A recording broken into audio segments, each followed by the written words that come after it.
આજે આપણી સમક્ષ આવેલા છે આલોકભાઈ, જેમની પાસે ભારતીય સંસ્કૃતિનો ઘણો નોલેજ છે. ભારતીય સંસ્કૃતિના અભિનવ વેદ અને ગ્રંથોમાંથી આજે આપણને આલોકભાઈ ઉપનિષદ વિશે માહિતી આપશે. હા, ઉપનિષદ એટલે શું તમે તમારા મતે જણાવો.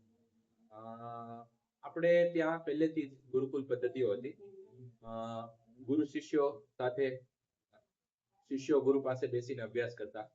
તો એ સમયે શિષ્યો ગુરુની પાસે એકદમ નિષ્ઠાથી બેસીને એકદમ જે ગૂઢ જ્ઞાન મેળવતા એ જ્ઞાનને ઉપનિષદો કહેવાય.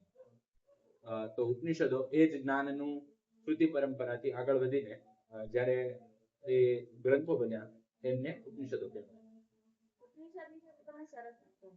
હવે અમારી ઓડિયન્સ જાણવા માંગે છે કે ઉપનિષદના કેટલા પ્રકાર છે. પ્રકાર તો ઉપનિષદના નથી, પણ ઉપનિષદ ઘણા અલગ અલગ પ્રકાર ઘણા ઉપનિષદો છે અલગ અલગ. મુખ્ય એમાંથી 108 ઉપનિષદો છે. એના સિવાયના પણ ઉપનિષદો છે, પણ મેઇન જેને કહેવાય એવા 108 છે. તેમાંથી પણ 10 ઉપનિષદો મુખ્ય કહેવાય છે. ઈશા, કેન, કઠ, તૈતરીય, બૃહદારણ્ય, પ્રશ્નોપનિષદ, આવા 10 ઉપનિષદો છે જે મુખ્ય કહેવાય.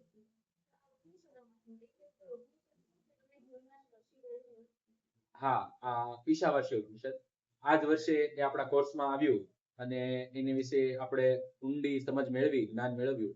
એટલે વાસ્તવિક રીતે થયું કે ના, બહુ જ સરસ મને લાગ્યું, મજા આવી.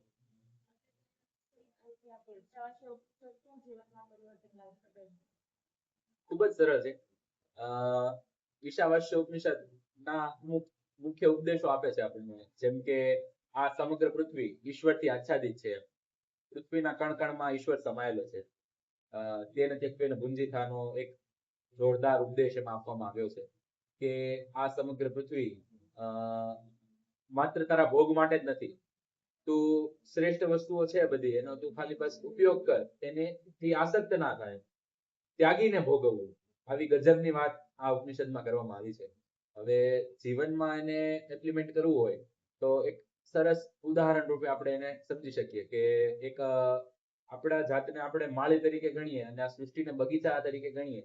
તો માળી જ્યારે બગીચામાં આવે ત્યારે બગીચાની સાર સંભાળ રાખે, કાપકૂપ કરે, પણ કોઈ ફૂલ જોઈને એને ક્યારેય આમ કવિની માફક એના પ્રત્યે આમ પ્રેમ ના જાગે કે ઉમળકો ના ઉપડે કે વાહ કેવું સરસ ફૂલ છે એમ.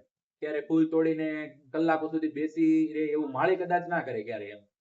માળીને ફૂલ સરસ ખીલ્યું હોય તો એને આનંદ થાય કે ના ફૂલ સરસ ખીલ્યું છે, પણ એ તોડશે નહીં એમ.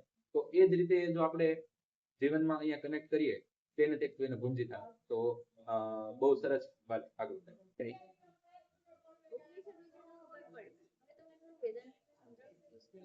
વેદાંત, વેદોનો અંત એટલે વેદાંત. ઉપનિષદોને વેદોની જ્ઞાન શાખા કહેવામાં આવે છે. વેદોના અંતિમ ભાગમાં ઉપનિષદો છે. જેમ વેદોના શરૂઆતમાં યજ્ઞ, કર્મકાંડ આ બધાની માહિતી આપવામાં આવી છે, તેમાં ગૂઢ જે એકદમ સંપાદ જ્ઞાન હતું એ બધું ઉપનિષદોની અંદર આપવામાં આવ્યું છે. એટલે ઉપનિષદોમાં જ્ઞાન, ચિંતન, મનન એકદમ ડીપલી બધી વાતો કરવામાં આવી છે. તો વેદોના અંત ભાગને વેદાંત કહેવામાં આવે. એટલે ઉપનિષદોનો જે આવા સિદ્ધાંતો હતા, જેમ મેં તમને આગળ વાત કરી કે ઈશાવાસ્ય ઉપનિષદોના ઈશાવાસ્યમિદં સર્વમ, તેન ત્યક્ત્વેન ભુંજીથા, આવા બધા સિદ્ધાંતોનો સંગ્રહ એ જ વેદાંત. વેદાંતની રચના શંકરાચાર્યજીએ કરી હતી અને અદ્વૈત વેદાંત એને કહેવાય છે. જે દુનિયા, સાંખ્ય દર્શન, દુનિયા જે બધી જગ્યાએ જીવ અને શિવ આ બેની કલ્પના હતી, આ કલ્પનાને ભ્રાંત કરી શંકરાચાર્યએ અદ્વૈતની કલ્પના આપી કે જીવ અને શિવ આ બે અલગ નથી, એક જ તત્વ છે બ્રહ્મ. બ્રહ્મ સત્ય, જગત મિથ્યા, અયમ આત્મા બ્રહ્મ, તત્વમસી, અહમ બ્રહ્માસ્મી, આ બધા સિદ્ધાંતો દ્વારા શંકરાચાર્યએ સિદ્ધ કર્યું કે દુનિયામાં અદ્વૈતવાદ છે અને આ જ અદ્વૈતવાદ આ વેદાંતની અંદર જોડાયેલો છે, એટલે જ એને અદ્વૈત વેદાંત કહેવાય છે. અને વેદાંતની અંદર પણ ઉપનિષદો જ છે.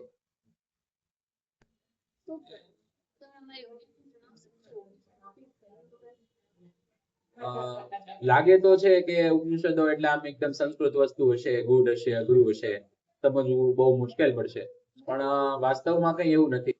મિત્રો, હું પણ કોઈ સંસ્કૃતનો વિદ્યાર્થી નથી. હું સાયન્સ ભણેલો છું. છતાંય ઉપનિષદો સમજવા મારા માટે કોઈ અઘરી વાત નથી. મારા માટે નહીં, કોઈ પણ વ્યક્તિ માટે ઉપનિષદો સમજવા અઘરા નથી. ઉપનિષદો સમજવા અઘરા છે, પણ તેના માટે જે પ્રયત્ન નથી કરતા. પ્રયત્ન કરનાર માટે કંઈ પણ અઘરું નથી. હવે વાત આવે મટીરિયલની, તો કોઈ પણ ભાષ્ય તમે તેનું લઈ શકો.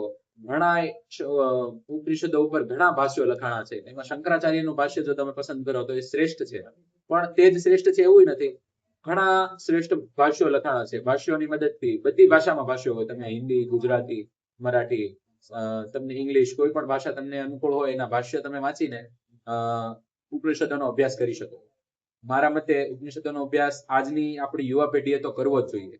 આપણે આજે ઇન્સ્ટાગ્રામ આ તે બધામાં પડ્યા હોઈએ અને ભારતીય છીએ એમ આપણને અંદરથી પ્રાઉડ ટુ બી ઇન્ડિયન ની આપણે રીલો મૂકતા હોય, પોસ્ટ કરતા હોઈએ, પણ ક્યારેક આપણને આવીને કોક પૂછી લે ઉપનિષદ શું છે, અને ત્યારે આપણું ડોકું નીચું થઈ જાય. આ બહુ શરમજનક બાબત કહેવાય. તો આપણે આપણી જે ધરોહર છે, આપણી સંસ્કૃતિ છે, આનો અભ્યાસ આપણે તો કરવો જ જોઈએ. એટલે આજથી મારી તો એવી ઈચ્છા છે કે આજથી જ તમે પણ શરૂ કરો ઉપનિષદો વાંચવા.